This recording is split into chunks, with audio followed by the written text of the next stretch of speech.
안녕하세요. 어르신의 건강과 행복을 위한 가장 든든한 장기요양기관을 만들어가는 케어스토리 강성만 국장입니다.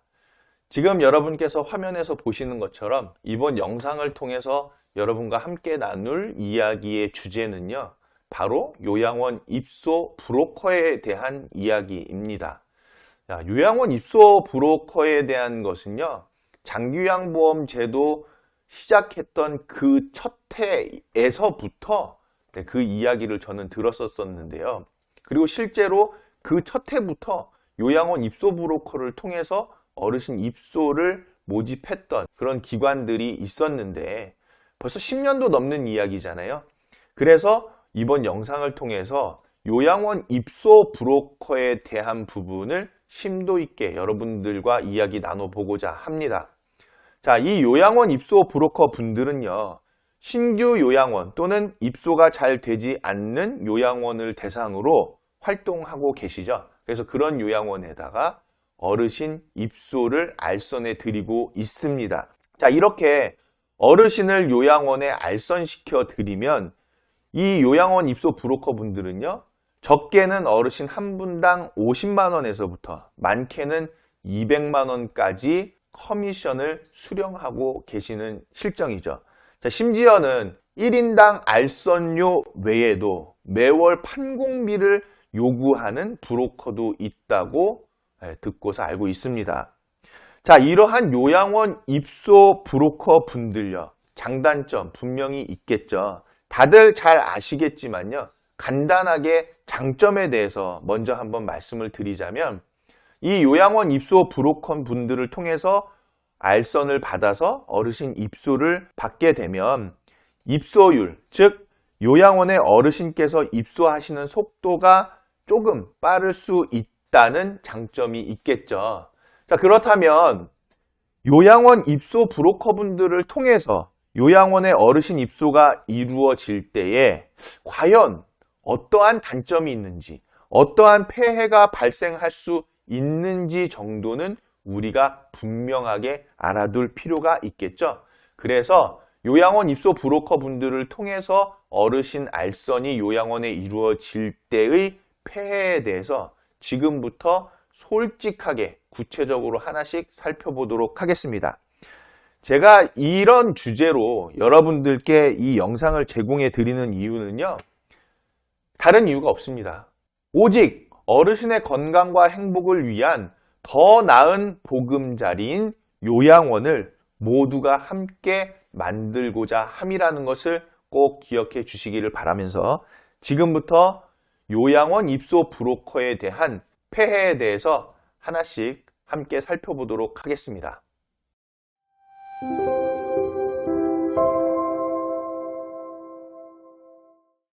자, 요양원 입소 브로커의 폐해 첫 번째 내용을 보시면요, 먼저는 요양원의 자생력을 떨어뜨릴 수 있다라는 것입니다. 요양원에 있어서 자생력은요, 상당히 중요한 요소예요. 왜냐하면 기관에서 스스로 기관을 운영할 수 있는 능력이 바로 자생력인데, 이러한 자생력이 없다고 하면 어르신께 제공해드리는 장기요양 서비스의 질이 떨어진다든지 또는 시설 환경 관리 능력이 떨어질 수 있기 때문에 이 자생력은 요양원에 있어서 상당히 중요한 요인이에요. 물론 요양원뿐만이 아니라 모든 우리가 살아가는 과정에 있어서 자생력은 상당히 중요한 내용이잖아요. 자, 그런데 요양원 입소 브로커 분들을 통해서 어르신 입소를 알선받게 되면은요, 요양원의 자생력을 특히 더 떨어뜨릴 수 있게 됩니다. 특히나 관리가 힘든 어르신분들 있죠? 자, 그런 분들은요, 쉽게 내보내게끔 되어지겠죠. 왜냐하면 요양원 입소 브로커 분이 계시기 때문에 관리가 어려운 어르신에 대해서는요, 빨리 내보내서 조금 그 힘든 부분을 덜고, 그리고 다른 어르신분을 이 요양원 입소 브로커 분을 통해서 쉽게 받는다라고 생각하기 때문에 관리가 상대적으로 힘든 어르신들은 기관에서 모시려고 하지 않는 이런 폐해가 나타날 수 있게 되는 거죠. 결국에는 요양원이 어르신을 관리해 드리는 역량이 떨어질 수밖에 없다는 겁니다. 자, 더불어서 자리가 비게 되면, 즉 요양원에 만약에 어르신께서 입소하실 수 있는 그런 자리가 혹시라도 비게 되면 계속적으로 브로커분에게 의존하게 되는 상황이 벌어지겠죠. 왜냐하면 입소 브로커 분은요, 어르신 입소에 대한 것을 계속 요양원에 알선해 드리는 것으로 요양원에서 어르신을 계속 입소를 받았기 때문에 자리가 비게 되면 당연히 먼저 전화하게 되는 것이 바로 요양원 입소 브로커가 된다는 것입니다. 그래서 기관에서는 요양원에 공실이 생겼을 때에 어르신 모집을 직접 하려고 하지 않고 브로커분을 통해서 계속 모집을 하려고 하는 그런 의존성이 높아진다라는 거예요. 자, 그런데 우리가 운영규정을 보시면요. 운영규정에 분명하게 명기되어야 하는 것으로서 어르신 입소 모집 방법에 대한 부분이 있다라는 거 잘 알고 계시죠? 자, 그럼 왜 장기요양평가에서도 그렇고 또 복지부에서도 그렇고 법에서 왜 운영규정에다가 어르신 입소 모집 방법을 명기하게끔 해놨을까요? 그것은 바로 요양원의 자생력을 높이기 위한 것이다라고 우리가 이해할 수 있는 건데, 요양원 입소 브로커분들을 통해서 어르신 입소를 알선받게 되면은 시설에 공실이 생기면 즉시 브로커분에게 의존하게 되는 그런 의존성이 커진다, 높아진다라는 것을 알 수 있습니다. 자, 더불어서 우리가 기관을요, 직접 홍보하면, 우리 요양원을 직접 홍보하면서 생길 수 있는 우리 기관만의 발전 효과도 있는 것인데, 단순히 요양원 입소 브로커분을 통해서 어르신 입소를 알선받게 된다면 직접 홍보에 대한 비중이 떨어지기 때문에 우리가 직접 홍보함을 통해서 생길 수 있는 발전 효과가 상대적으로 줄어들 수밖에 없다라는 것이에요. 자, 요양원 입소 브로커의 폐해 두 번째는요, 브로커분에게 낚일 수 있다라는 것입니다. 제가 좀 표현을 세게 했어요. 낚인다라는 게 맞는 것 같아서. 자, 시설로부터 돈을 받으려고 어르신의 입소를 적극적으로 부추기게 될 수밖에 없는 요양원 입소 브로커 분들이라는 거죠.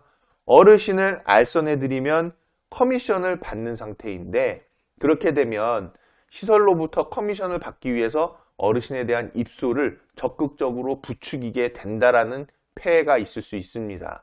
자, 이러한 것 때문에 연결해서 보호자분들의 분별력 있는 요양원 선택에 큰 방해가 될 수밖에 없겠죠. 네, 보호자분들께서 이 시설이 좋은 시설인지, 어머니 아버지께 맞는 시설인지를 분명하게 확인하고 요양원을 선택할 수 있는 분별력이 있어야만 되는데, 요양원 입소 브로커 분들에게 계속적으로 알선을 받게 됨으로써 이러한 분별력에 큰 방해 요인이 될 수밖에 없다는 거죠. 자, 이거는요, 요양원도 마찬가지입니다. 요양원도 이 요양원 입소 브로커 분들에게 낚일 수 있다라는 거거든요. 어떤 거냐?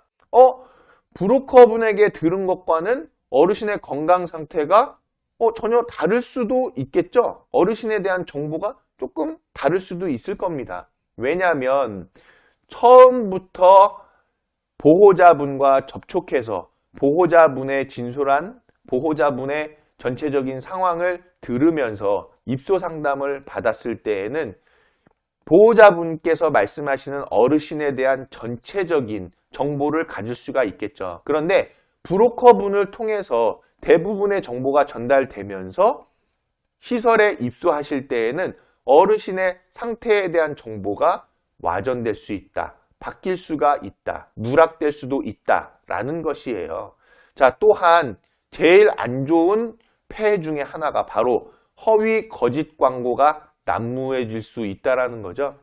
보호자분들께서요, 이 시설에 어르신을 위탁해 드렸는데 브로커분에게 들은 거하고는 좀 시설이 다른 거예요. 브로커분들은 커미션을 수령하기 위해서 어르신의 입소를 적극적으로 부추기다 보니까 과장 광고, 허위 광고, 또 거짓 광고가 난무해질 수 있다는 거예요. 요양원 입소 브로커의 폐해 세 번째는요, 자칫하면 요양원 문 닫을 수 있다라는 겁니다. 네, 얘기 심각해지죠? 노인장기요양보호법 제35조 제6호를 보면요. 누구든지 영리를 목적으로 금전, 물품, 노무, 향응, 그 밖의 이익을 제공하거나 제공할 것을 약속하는 방법으로 수급자를 장기요양기관에 소개, 알선 또는 유인하는 행위 및 이를 조장하는 행위를 하여서는 안 된다라고 분명하게 규정하고 있습니다. 자, 이를 위반했을 때는요. 1차 위반만으로도 업무정지 1개월이에요. 자, 업무정지 1개월이면요. 요양원에 입소해 계신 어르신들을 다 퇴소시켜야 되는 상황입니다. 그리고 다시 요양원을 처음부터 시작해야 되는데, 자, 이로 인해서 어르신들은 다 퇴소하시게 되면서 또 피해가 발생하죠. 또 종사자분들도 일할 수 없는 상황이 되죠. 또 운영자 입장에서도 업무정지 1개월을 통해서 상당한 금전적 손실이 발생할 수가 있다는 거예요. 그렇기 때문에 이 업무정지 1개월은요. 뒤에 이어져서 나오는 업무정지 3개월, 지정 취소는 볼 내용도 아닙니다. 업무정지 1개월만으로도 이 기관에는 상당한 피해가 발생할 수 있다는 거예요. 그래서 요양원 입소 브로커분들을 통해서 어르신을 알선받게 되면 자칫하면 요양원 문 닫을 수 있는 상황이 된다는 거죠. 자, 그것은 왜 그러냐? 요양원 입소 브로커 분께서 어르신을 요양원에 알선시켜드리고 나서 돈을 받잖아요. 요양원으로부터. 자, 그 돈을 받는 그거를 생각해서 어르신 알선을 더 요양원에 적극적으로 하려고 어르신이나 보호자분들께 지금 여기서 얘기하는 금전, 물품, 노무, 향응, 그 밖의 이익을 제공하면서 또는 제공할 것을 약속하는 방법으로 수급자 어르신을 요양원에다가 소개, 알선할 수 있는 위험성이 분명히 있다는 거거든요. 자, 요양원 입장에서는요, 어르신 알선에 대해서 그 브로커 분께 분명히 물어볼 거예요. 혹시 입소자분들을 모집하는 데 있어서 어떠한 금전이나 물품, 노무, 향응 그런 이익을 제공하고 있나요? 라고 말하면 이 요양원 입소 브로커 분께서 아니요, 절대로 그렇게 하지 않습니다. 라고 얘기하는 거. 요양원 입장에서 그 부분 절대적으로 믿으실 수 있나요? 네, 요양원 입소 브로커 분들은 알선하게 되면 요양원으로부터 커미션을 지급받는 입장인데 어르신을 더 알선해 드리려고 다양한 방법, 다양한 수단을 쓸 수 있다는 거 꼭 기억하셨으면 좋겠고요. 이런 일 때문에 자칫하면 요양원 문 닫을 수 있는 상황으로까지 번질 수 있습니다. 자, 마지막으로 요양원 입소 브로커의 폐해 네 번째를 보시면요. 어르신의 건강과 행복에 피해를 끼칠 수 있다는 거예요. 네, 이 부분이 제일 안 좋은, 제일 좋지 못한 폐해 중의 폐해입니다. 자, 지금까지 설명드린 내용을 바탕으로 여러분들 한번 생각해 보세요. 요양원 입소 브로커분들을 통해서 요양원에서 어르신을 알선 받게 되는 이러한 상황이 어르신의 건강과 행복에 과연 도움이 되는 일일까요? 그렇기 때문에 보호자분들께서는 또 요양원 운영자분들께서는요, 입소 브로커 분들께서 소개하는 그 알선에 대해서 입소를 좀 더 신중을 기하셔야 할 필요가 있습니다.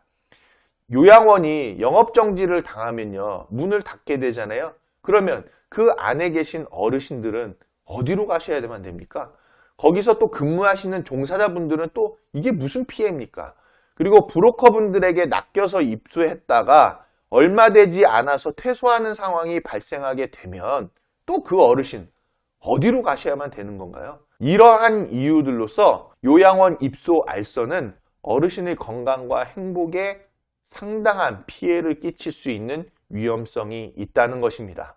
자, 함께 살펴보신 것처럼요. 장점보다는 폐해가 더 많은 것이 바로 요양원 입소 브로커분들에 대한 이야기였던 것 같습니다. 우리 요양원은요, 어르신의 건강과 행복을 위한 가장 든든한 보금자리가 되기 위해서는 무엇보다도 어르신께 좋은 환경과 양질의 장기요양 서비스를 제공해 드릴 수 있도록 우리 기관만의 역량, 즉 자생력이 매우 중요합니다.